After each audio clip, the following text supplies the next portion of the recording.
కొండకు ధూళి ఆశ్రయమా? సముద్రాన్ని బూడిద ఆపగలదా? సింహానికి ఎలుక కాపుదలనా? ఇవన్నీ అసాధ్యమైన కార్యాలు కదూ. అవును, ఒకనాడు వస్తుంది ఆ దినము పేరు యెహోవా దినమని. అది మహోగ్రత దినము. ఆ దినమునందు ప్రజలు ఇలాగుంటారంట: వారు చెరపట్టబడిన వారి క్రింద దాగుకొనుచున్నారు, హతులైన వారి క్రింద కూలుచున్నారు. ఇలాగు జరిగినను యెహోవా కోపము చల్లారలేదు, ఈయన బాహువు ఇంకను చాపబడి ఉన్నది. ఇదేమి దౌర్భాగ్యపు స్థితి! చెరపట్టబడిన వారే కురుంగి కృషించి ఉండగా వారి క్రింద దాగుకొనుటకు వెళ్ళటమా? హతులైన వారి కిందికి వెళ్ళి కూలుటయా? అవును, ఇలాంటి పరిస్థితి దాపురించింది. కొన్నిసార్లు మన జీవితాలలో కూడా మనము దేవుని కుమారులమని మరచి, మహోన్నతుని బిడలమని మరచి, నిర్జీవులైన వారి సహాయము కోరటమా? లోక సంబంధమైనటువంటి వారి సహాయమును కోరటమా? నిన్ను ఆదరించుటకు లోకస్తులు అవసరమా? నీవే ఒకరికి ఆదరణకరంగా ఉండాల్సింది.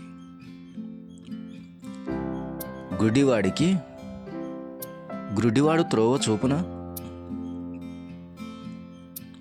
కాళ్ళు గలవాన్ని కాళ్ళు లేనివాడు ఎత్తుకొని పోవునా?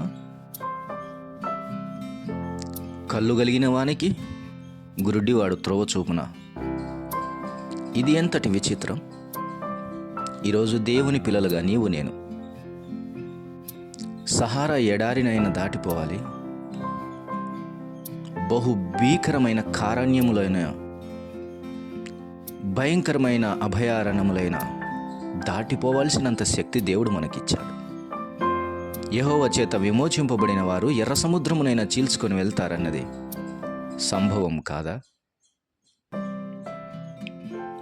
దేవుని చేత విమోచింపబడిన వారు శౌర్యులు అన్న సంగతి తెలియదా? అనగా దేవుడు మన పక్షాన ఉండగా మనకు విరోధి అయిన వాడెవడు? దేవుడు మనకు తోడుంటే దాటని సముద్రం ఏదుంది? ఎక్కని కొండ ఏదుంది? దిగని లోయ ఏదుంది? బాధలోయ సహితము ఆనంద బాష్పాలుగా మార్చగల దేవుడు కాదా? కన్నీటికి కారణమైన కొండలను శోభాతిశయముగా దయాకిరీటముగా మార్చగల లేడా? బీడు భూములను సస్యశ్యామలంగా మార్చగల సమర్థుడు కాదా మన ప్రభువు? నీవు కృంగిన వారి దగ్గర నుంచి ఆదరణ పొందడమేంటి? నీవు కృంగినా, నీవు కూలినా, నీ ఆశ్రయ దుర్గము దేవుడే కావాలి. మన ఆదరణకర్త ప్రభువే కావాలి. మనము వెలవలసి దాగుకొనే స్థానం, మన దాగుచోటు ప్రభువే కావాలి. ఎందుకు అన్యుల దగ్గరికి వెళ్ళి దాగుకుంటున్నావు? దౌర్భాగ్యుల దగ్గరికి వెళ్ళి ఎందుకు చేయి చాచుచున్నావు? లోక సంబంధమైన అవసరతలు ఎన్నైనా ఉండవచ్చు, ఆత్మ సంబంధమైన అవసరతలు తీర్చగలిగేవారు వారు కాదు, నీ ప్రభువే. ఇదెంతటి దౌర్భాగ్యం! చెరపట్టబడిన వారి కిందికి వెళ్ళి దాగుకొనటమా? అసలే వారు చెరలో ఉన్నారు. పాపపు చెరలో, తీర్పు చెరలో, ఉగ్రత దినపు చెరలో, దేవుని కోపపు చెరలో వారు ఉన్నారు కదా. నీవెవరు? నీవు విడిపించబడినవాడు, స్వతంత్రుడు. నీవు దేవుని కుమారుడవు, కుమార్తెవు. నీవు సార్వభౌమాధికారము కలిగిన దేవుని యొక్క యాజకుడవు, రాజులైన యాజక సమూహానివి. దేవుని ప్రజయి ఉన్నావు. నీ రాజ్యం పరలోకం. నీవెవరో మర్చిపోయావా? బాధ కలిగిన వేళ సొరచెట్టు నిన్ను ఆదుకొనునా ఎండ నుంచి? కాకి గూడు నిన్ను ఆదరించునా తుఫాను వేళ? భయంకరమైనటువంటి ఎండలో, ఎడారులలో, భయంకరమైన వర్షములలో నిన్ను ఆదుకొనేటివి రెల్లు వంటి ఆధారాలా?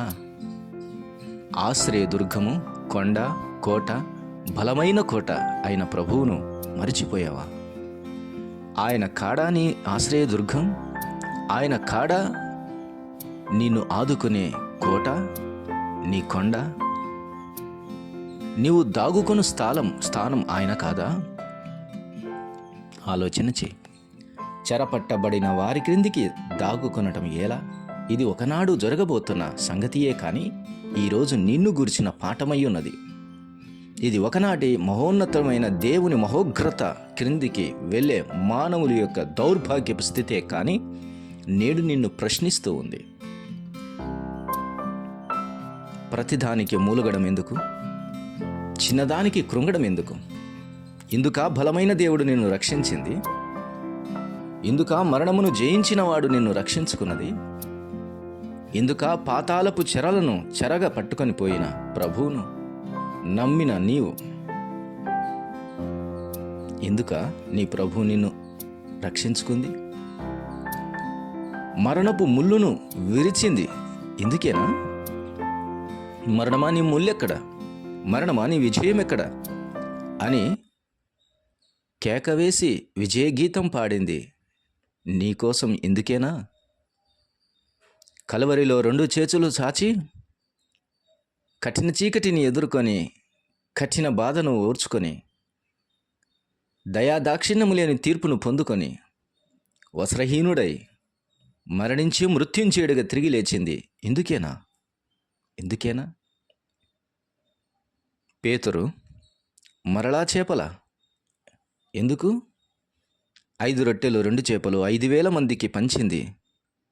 మరలా నీవు చేపలు పట్టడానికి వెళ్ళాలని భావమా? ఈ మాటలు ఇలాగుండగా క్రీస్తునందు ప్రియ సహోదరి సహోదరుడా, పరిశుద్ధుడా పరిశుద్ధురాల విశ్వాసి, నిన్ను పిలిచిన దేవుడు ఎవరనుకుంటున్నావు? ఒక్కసారి లేఖనమును తిప్పేయి, చరిత్రను మరొకసారి జ్ఞాపకం చేసుకో, నిన్ను పిలిచిన పిలుపును మరొక్కసారి తలంచుకో. ఆయన నీతో గడిపిన ప్రేమ సమయాలు, మాధుర్యపు సమయాలు, ఆయన నీతో గడిపిన ఆ స్నేహ బాంధవ్యపు సమయాలు ఒక్కసారి జ్ఞాపకం చేసుకో. నేను రాసిన కీర్తనలు రాత్రివేళ మరలా నాకు జ్ఞాపకం వచ్చుచున్నాయి.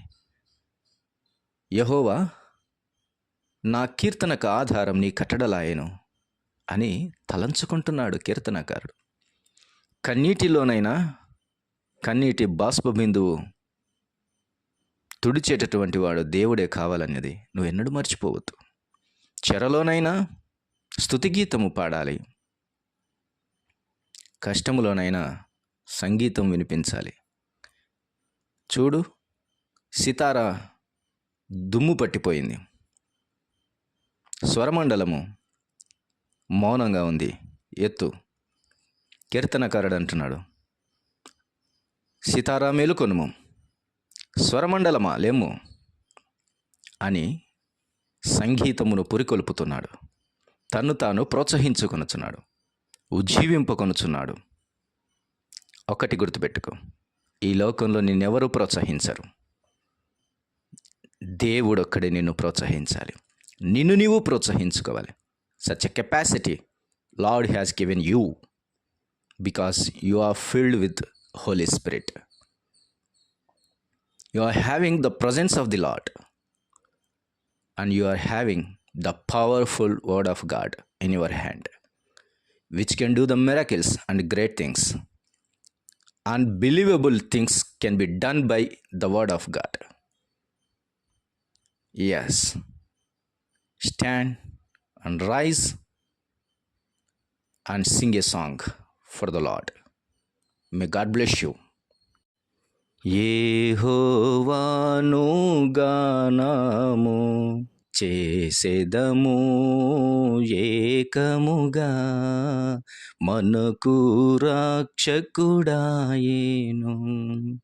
ఆయన మహిమ పాడెదము, ఆయనను వర్ణించెదము. ఆయన పేరు యెహోవా, యెహోవాను గానము చేసెదము ఏకముగా, మనకు రక్షకుడాయని. ప్రియ తండ్రి, స్తోత్రం. మాటలను దీవించండి, వినవారి హృదయాలు కార్యం చేసి మహిం పొందమని క్రీస్తు యేసు నామమున అడుగుచున్నాము తండ్రి. ఆమేన్.